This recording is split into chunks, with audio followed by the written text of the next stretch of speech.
Okay, now we're gonna go through our 10 square fists, okay? Really important, once again, that you practice these on a daily basis. On your curriculum, you might not have to do all 10, but it's a good idea to get familiar with all 10. But stick with what's on your curriculum, okay? So first square fist will be our sock choy, okay? Julie's gonna get into a full horse first. I will count them out and she will do it. Okay, first one is 1. Okay, now when you do sock choy, you turn in this direction here. Once again, your stance is an andama. What's really important in your stance is learning how to shift. Try not to pick your feet up. Shift your feet. It's really important that you do that. Her hips are facing the direction she's punching in. So she can't, the common mistake in the beginning is people keep their hips here when they punch. So they want to turn their hips this way. Then 2. Okay, once again, turn hips in that direction, feet facing the direction she's going in. Matter of fact, I'm going to even correct a little bit. Let's slide your feet out a little bit more there, Julia. Turn your feet a little bit more in that direction. Even better. Okay? Opposite hand by your hip. Okay? Pulls your power through. If you notice, one shoulder's ahead of the other shoulder. She gathers more power that way in her strike. Okay? 3. Okay? Once again, one shoulder ahead of the other shoulder, and she's sinking a little bit lower than she was before. The fist is the height of the shoulder. Really important to understand that. Okay? Notice that her hip is facing the direction of her power. And 4. Same thing, very good. Okay, let's move on to the next square fist. Okay? The next square fist is called dot choy. Okay? Same thing, you start off in a full horse, okay? You have to sink, you guys. It's really important in Kung Fu to bend your knees, okay? First square fist is, we're gonna do dot choy. And number 1, okay? Now if you notice in dot choy, her hand is turning this way toward her, okay? Thinking of striking her opponent with the backhand, okay? The opposite hand is behind. It's not by her hip this time. And notice her feet, she shifted her feet to face the direction. Here's her circle of power. Really important to understand that. 2, good, same thing on the opposite side. Now, we're gonna change it up a little bit, same strike. She's gonna fold her wings, and she's gonna strike with both hands. Number 3, good, both hands. And she's not hitting with the elbow, she's hitting with the hands, okay? And fold her wings again, and 4. Okay. Very good. Let's do that one more time. Then I'm just gonna keep going, okay? Here we go. And 1, 2, 3, 4. Very good. I just wanted to show you that, folding the wings might not be said in class all the time, but you're gonna fold them anyway. A good way to get the power. Now we're gonna move to the next square fist. The next square fist is called Kwai.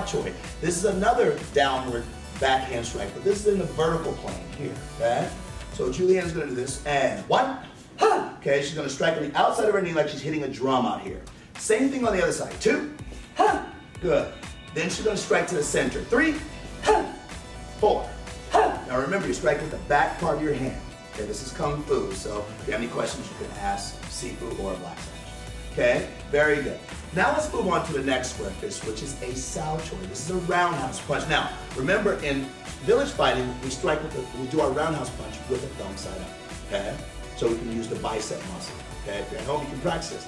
Hold your hand like this, hold it down like this, close your fist, then turn it like that, and you feel the bicep muscle engage. And that's where we get our power from, okay? Okay, so she's gonna do a sao choy. You stand back so I don't get hit. Okay, here we go. And 1, okay, 2, 3, 4. Okay, and it's good to just kind of practice this motion here, okay? As you get more proficient, you will pick up your stability a little bit more, okay? Let's move on to the next one. That was very good. Let's go to guk choy, okay? Now, guk choy is a little bit different, so I'm gonna explain. This is what we call a Shaolin fist. When you're learning, you roll your hands down like this, okay? So your hands are kind of like this, okay? And a regular fist is you fold underneath like this. Now, how do you know if you're doing it right? When you squeeze tight, you should feel your forearms, okay? That's how you know you're doing it correctly. However, in a guk choy, right, you're gonna take your thumb and just put it right on the outside because you're striking with the thumb's knuckle right here, okay? All right? Okay, so, and that's also in your book. Okay, so guk choy, and 1, okay, if you notice that she's all the way out here, right? Okay, 2, okay, then she goes 3, now she keeps the hand out there this time, she doesn't move it, 4, okay? That's a good strike if you're going to strike someone in a vital area like that. Guk choys are really meant for soft tissue striking. You will learn about this in your class, okay? All right, let's move on to the next square fist, okay? Next square fist is knocking fist, cup choy, okay? Now, cup choy looks like a guk choy, right? But you're striking with the lower. These are the upper four knuckles. These are the lower four knuckles. If you notice, my thumb is still on the outside, okay? All right? So we're gonna do cup choy. She's gonna strike in a vertical plane. So I'm gonna get you to slide up just a little. Okay, here we go. And 1, 2, 3, 4. Okay, so the best way to do it, we call it knock. Think of knocking on the door, okay? Think of that when you think of this square fist. Okay, now we're gonna move on to the next square fist. This is called a chinjung choy. Gets a little advanced now.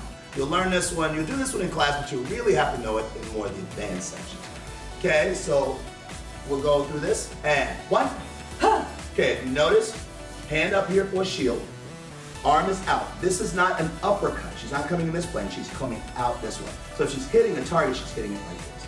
Notice her stance is an analog.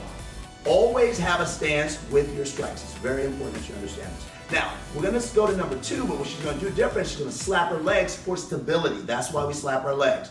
2, and then she goes to the other side. Kind of stabilizes the body, okay? Then she goes to 3. Now when she goes to 3, she has to get lower because she doesn't have a lever behind her, so her stance is more stable, okay? So once again, hand up, arm out, okay? And 4. Good. Okay? Now in class, you'll see this a few different ways. The motion is arm out, but you'll see someone go here, okay? Because it flows with the circle of movement. That's why you'll see someone do it. You generally see an advanced actually do it that way, okay? Which is fine, okay? Now let's move on to the next square fist. This is a baojun choy. This is an uppercut, okay? So in baojun choy, okay, we're gonna go uppercut once again. Now in chinjung choy, we went out this way. In baojun choy, we're gonna come up this way, right? Okay, here we go. And 1. Good. 2, 3, 4. Okay. Now remember, you're going up with that, so you got to use your legs. So you have to come from your base. So when you turn, your feet. Remember, we don't step. We shift. We shift our feet. Okay. Really important. So let's go through that one more time. And one of the reasons why Julie didn't stop like before in the other square fist is because finding that fluidity in your movement is really important. It helps you gather power fast. So let's go through that again. And 1, 2, 3, 4. Now in a movement like this, your opposite hand is very important, okay? So a lot of people teach motions with one hand tied to the side, and that's okay for beginning. But in Kung Fu, we want to get you to use your entire body to gather that energy and gather that power. Okay, let's move to our next square fist. Okay, now we're going to do pet choy. This is a hammer fist. Earlier we showed you how to do the Shaolin fist. Hold the thumb underneath, feel the forearm, feel it tight. You're gonna start with this part of your hand. Okay, okay, here we go. And 1, 2, 3, 4. Okay, really important that you understand when you strike, get your body all the way around. Okay, shift your feet, other side, shift your feet, and then come down, drop here, drop there. Okay.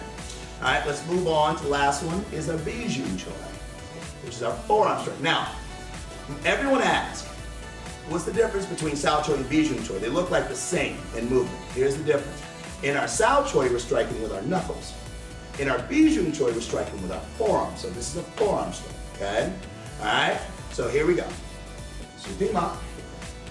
And 1, 2, 3, 4. Good.